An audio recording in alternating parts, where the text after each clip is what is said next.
Hello everyone, this is Shirley from the Family Office Insider by Shirley. We're now at Rhode Island, and we have Thomas here from Kansas City. Welcome, Thomas. Yes, nice to see you again. Nice to see you again. Right. Yesterday, after the conference, actually, Thomas, I just found out Thomas actually was a very early investor in the .com age, and he's also involved currently in a couple of interesting projects. So I will leave the stage to you. Well, so back when I got in business for myself when I was 19, but by the time I was 36, this .com opportunity came up in 1995, actually. And I went out there to visit some friends of mine, and the company was failing, and they were about to close it. And I said, no, we can save it. Yes. And, within a year, we filed the first S1 to go public for a .com company. Yahoo was a search engine, and we were a .com. That was Auto-by-Tel.com. And we bought the first Super Bowl ad. And that brought we had big news, and later on, .coms followed us, and there's like 30 the next year after that, because it skyrocketed our stock value. It was a really good move at the time. Give us some numbers. What was so a Super Bowl ad was $1.3 million, and the production of the commercial was about 300,000. Wow. Now they're 5 or 7 million, but that was early 97. Yes, and everybody thought we were crazy for doing that, but I gotta give it to the founder who pushed that on through. It was a good move. And after that, I went back to Kansas City after I sold out, and went back to Kansas City to work for a venture capital company, and a product came in that was a scouting tool for Major League Baseball, and I re-envisioned it. And at home, I still have the first copy. That it was the design of the strike zone technology you see in Major League Baseball now. That's still there 25 years later now. 25 years. The technology has been there for 25 years. Yeah. I pretend I watch MLB games. Right? If you turn it on, you will see this yellow box. That's the technology that Thomas company that invested in. Correct. Yeah. And so, and I was the CEO of that company. And then, so after selling that, we actually opened a horseback riding academy and took some time off. And then when I got back in, I did 3 different medical companies, and then organic hay, and then it evolved into now vineyards, where we're building what we believe will be by 24 months from now, it'll be the largest wine company in Arizona, but we're kind of facilitating the transition of vineyards out of California and over to Arizona, where you can build them for 10 cents on the dollar. Wow, don't tell the Californians. Or come and invest in Arizona. We're coming for you either way. So you can know now, but give us a call and we'll make it painless. No, but no, that's the vineyard project. And then on the side, so, we've invested in that heavily, my family's fund. And then we, on the side, we also, I'm helping 3 other companies raise capital for technologies and businesses I believe in. And one of those is a very exciting sports technology, like you were talking about, which is Headvantage. And Jay's the CEO of it, and he was a fighter pilot with 250 missions over Afghanistan, and a Harvard grad. He's a great guy. So I got introduced to Jay by a friend, an old friend from high school, and he had a technology that he wanted to be able to sell to the league and use it on football. And because I'd already been down that aisle with baseball, you have the relationship too. We had and so I became an advisor to the company, and now, but what's great about it, using the eye tracking technology from the U.S. Air Force and putting it in football helmets will now allow us not only to, they set it up where it watches the eye movement and it'll detect an injury. So if he has a concussion, they'll know it from the field, from the office. But in addition to that, it'll be a broadcast platform. Yes. So Jay's built a whole platform where the distribution can now go out to a producer. So rather than the regular vision you see now, you'll watch it right from the quarterback's helmet where he's and you'll see exactly what he's looking at. It'll put a red dot right where he's looking. So you not only see it from his point of view, but then they can flip it around and have the middle linebacker who's looking right down his face. Yeah. So it's a whole new broadcast platform that'll be great. But sometimes somebody who's interested in being a split end, they don't want to see it the way always playing the quarterback. So somebody can get on an app then, and they can watch it from their telephone. They can watch it on their telephone. Like imagine this is on an IMAX or a movie. If you watch it. Yeah. So they'll be able to watch it from any player's helmet on the whole field. And you can choose which player that you want to watch it from. You can switch. Correct. That will be very interesting. That's a game changer for watching the game. It is. Yeah. And for the media rights too. Oh. Yeah, for it's got a lot of different avenues and betting and other areas of future income. But we're raising capital for them right now. It's very exciting. We just started raising capital for them. So we're very excited about that. And I'm committing money, later in the year here for that technology too. So anyway, but that's Thomas, tell me about, because it seems like you moved from this sector to the organic hay, to your love of horses, to wine. I'm sure you're also a wine lover too. And now to sports tech, of course, that's related to your, and then maybe in the future so my first question is, how did you manage to look at all these projects across industries? You must be a generalist that we say, but then there's what is the outlook? Really, when I left Rolls-Royce of Beverly Hills when I was 26 years old, I thought about, how I built a company and made the company worth a lot more money. And I thought it's a lot better to build companies and sell them than to buy and sell cars, which is what I had done before that. And so I just kind of retrained my brain from 25 on. I read motivational tapes. Thank you, Tony Robbins. Tony Robbins. And a lot of others. And I just, I could say that I wasn't built this way. I had to convince myself that I could accomplish these things and to get away from the fear and to go in and find answers. But the other thing is the selection. You have to be careful at what you select to do, to spend your time on. I feel so sorry for entrepreneurs who try something that isn't exciting and they dump so much of their time and their life into it. It's never going to be a big thing, even if it worked. And I think picking winners is probably the common denominator. They thought Auto-by-Tel, the founder told me, we have 2 weeks of payroll left and we're shutting it down. Wow. And I said, no, I think I can save it. And we did, and turned it around, and $580 million IPO just 2 years later. Yes. So you can, if you open your mind up to alternative investments and alternative ideas. Be open to ideas. And so I always explored ideas and brought great ideas to the table. And the other thing was, I was never the guy.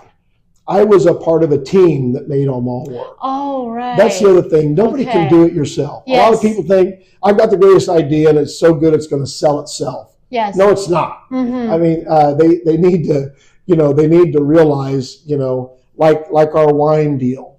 Our wine deal is the first time anybody has ever gone vertical, because the laws up to recently, you couldn't, you had to sell to a distributor. There was no self-distribution. Now in so many states have outlawed that and changed their laws to where now we can, through a different formulas, we can retail all our wine. Yes. So any winemaker will tell you, we make all of our money when we sell it over the counter. Yes, of course. I'm not concerned with what the big 20 do wholesale. We don't care. We're opening tasteful wine tasting rooms that serve great food, great charcuterie boards, restaurants, yes. And it's about the experience. And that's what wine, I think, is more about than other liquors. It's about the experience. And the master sommelier, who's part of the winemaking, will be in each franchise, each store. They're not franchised, but they're company-owned stores where they're a partner. And so by putting a master som in each one of them, and he becomes part of the personality. Yes, the brand. That's what I think. The experience is what people want, and we'll be able to videotape him making wine with our other winemakers too. And it's about character, and so it is a different formula. But when you go vertical, you can net $30 a bottle. And the margins are huge. So our investors, we've been very generous, giving our investors a large portion of it.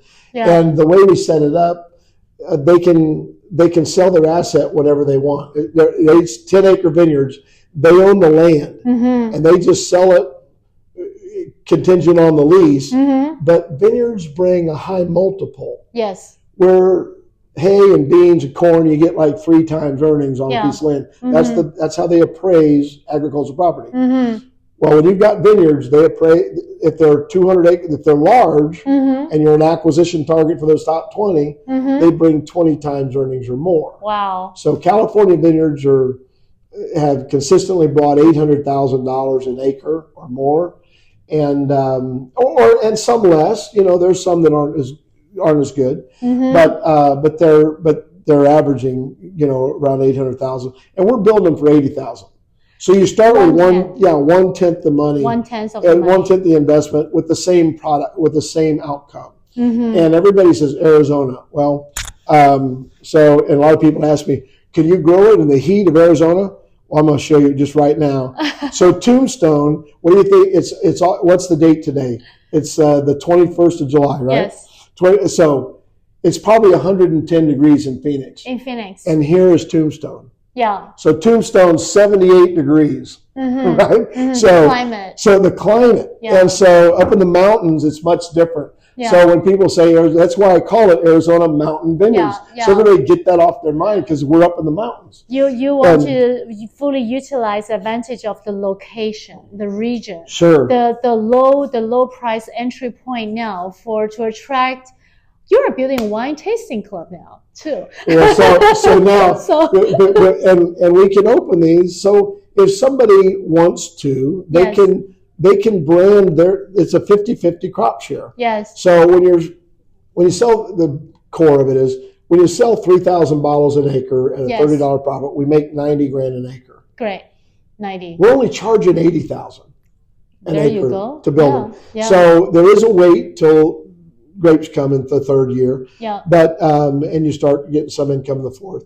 But the long-term 99-year lease, the return is huge. The percentage is high. You own your own land. You exit whenever you want. You don't. That's what I didn't like about investing in other companies. So I got to wait around for the CEO to decide when he wants to exit. This one, you exit whenever you want. You have the freedom. And we do have a deal in there where we have the option to buy it for 13 times earnings or fair market value. So if they're bringing 20 times, whichever's higher, I have to pay whichever's higher. So I would have to pay 20 times earnings if the market is 20 times.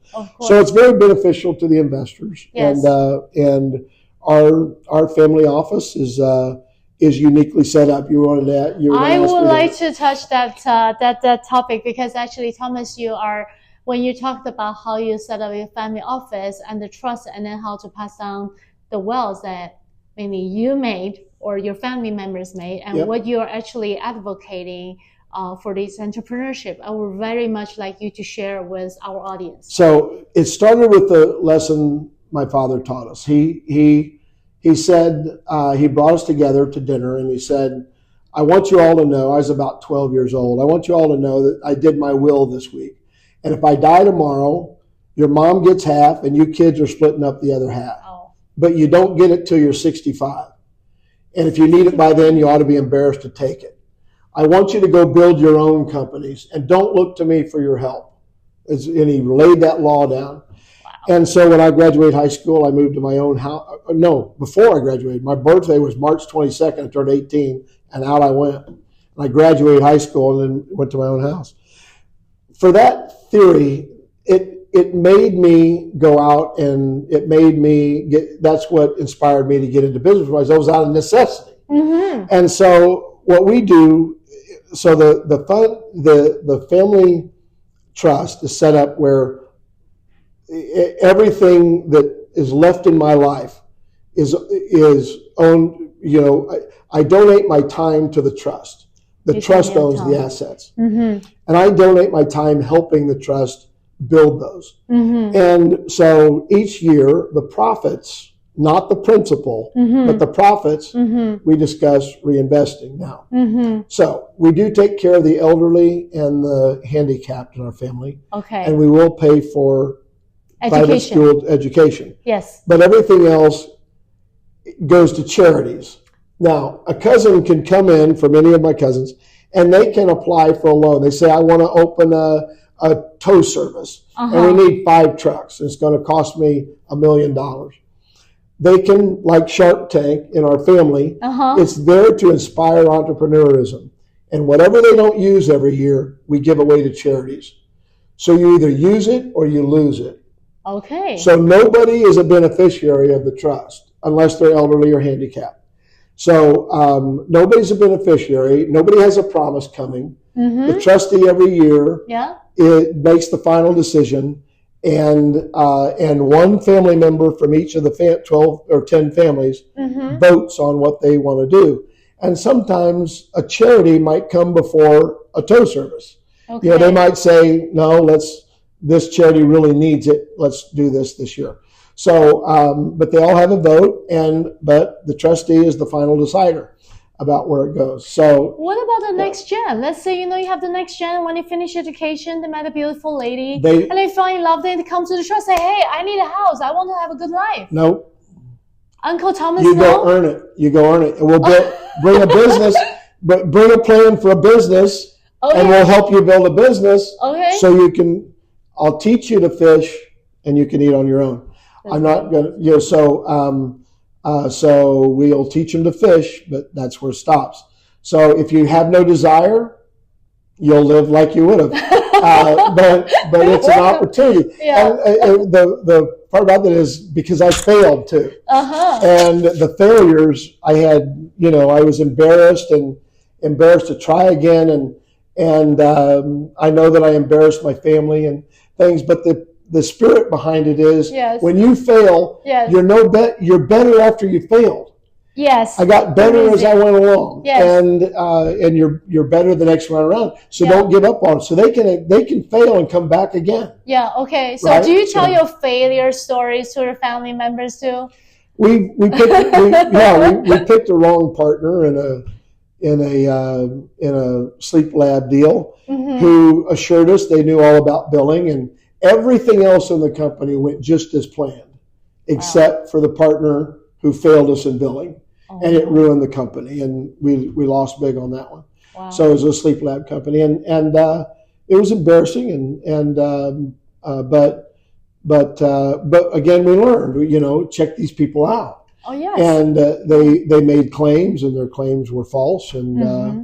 We didn't want to sue and get into all that, but yeah, and I've been defrauded also from other people. So you gotta don't be afraid to ask all the questions and put them through a background check and all of that. Yeah, I'm sure that the journey of your next gen in the family is much smoother now because you're mentoring, you're guiding them along the way. Yeah.